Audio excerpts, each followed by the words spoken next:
Hello, ladies and gentlemen. Welcome to the Dave and Fraz Sports Talk Show for yet another episode where today, for only the second time on the show, we're talking about college basketball. We're going to be going over the SEC and Big 12 Challenge, and today, Andrew is with me today for Aaron, who is sick.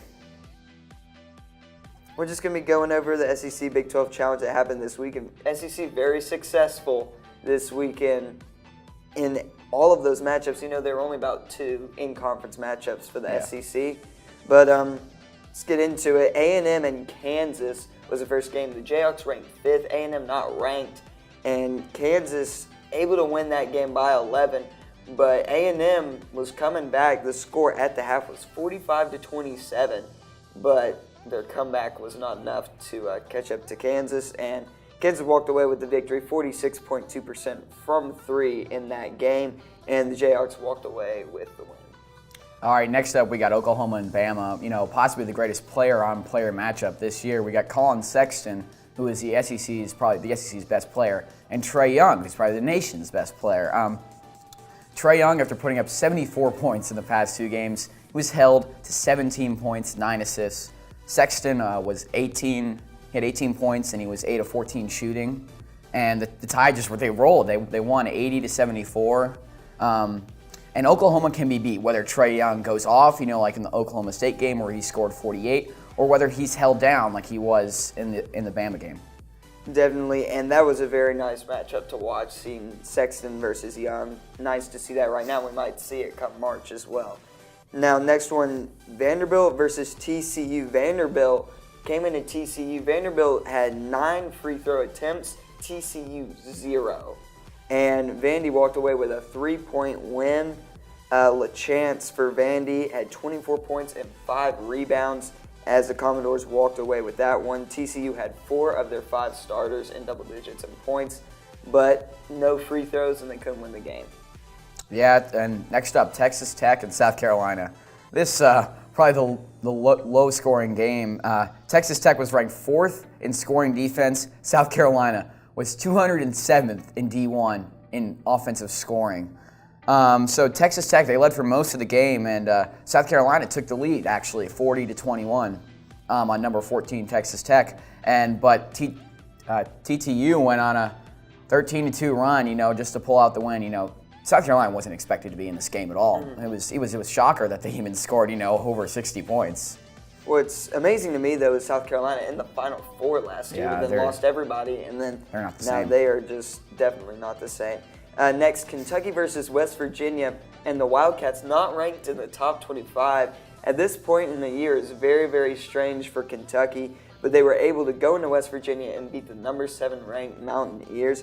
Kevin Knox, had 34 points and 7 rebounds in that game. Definitely the reason that they won that game. And Javon Carter for the Mountaineers, 26 points and 7 assists.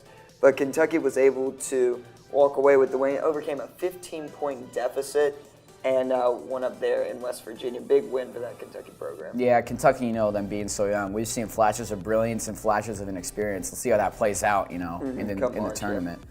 So next up, you know, Tennessee at Iowa State.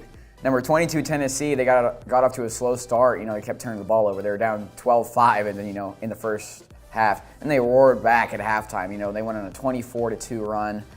James Daniel had 16 and Lamonte Turner had 20 off the bench for the Vols. And Tennessee didn't let up in the second half. Their defense showed signs of the championship caliber defense after giving up 2 94-plus games against SEC caliber opponents. Yeah, Devin, and Tennessee, of course, I believe they're the second-ranked team right now in the SEC, but the second-ranked team in SEC standings would be Florida. Tennessee just doesn't have enough conference wins right now. But next is Florida, who we just mentioned. Florida-Baylor. Florida beat Baylor in Florida. Chiozza with 20 points, 6 rebounds, and 6 assists. Very impressive stat line. And they won impressively by 21 points, 81-60. Florida shot above 50% from 3 and from the field, which is, you don't really see that much. So Gators taking very nice shots and able to win that one. And really the thing that killed Baylor, shot 20% from 3.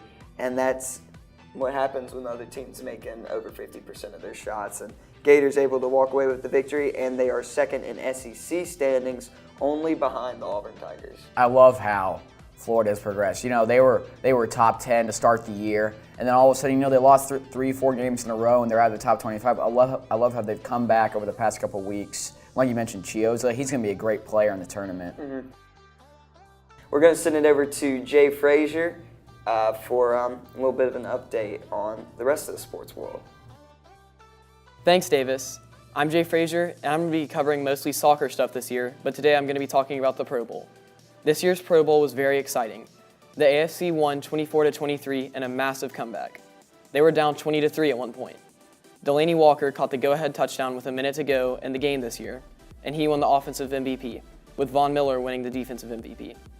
There were 3 VFLs in the Pro Bowl this year, including Alvin Kamara, Jason Witten, and Malik Jackson.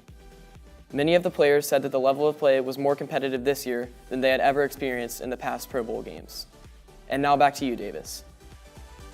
Thank you, ladies and gentlemen, for watching this episode of Dave and Frazier, and we will see you next week.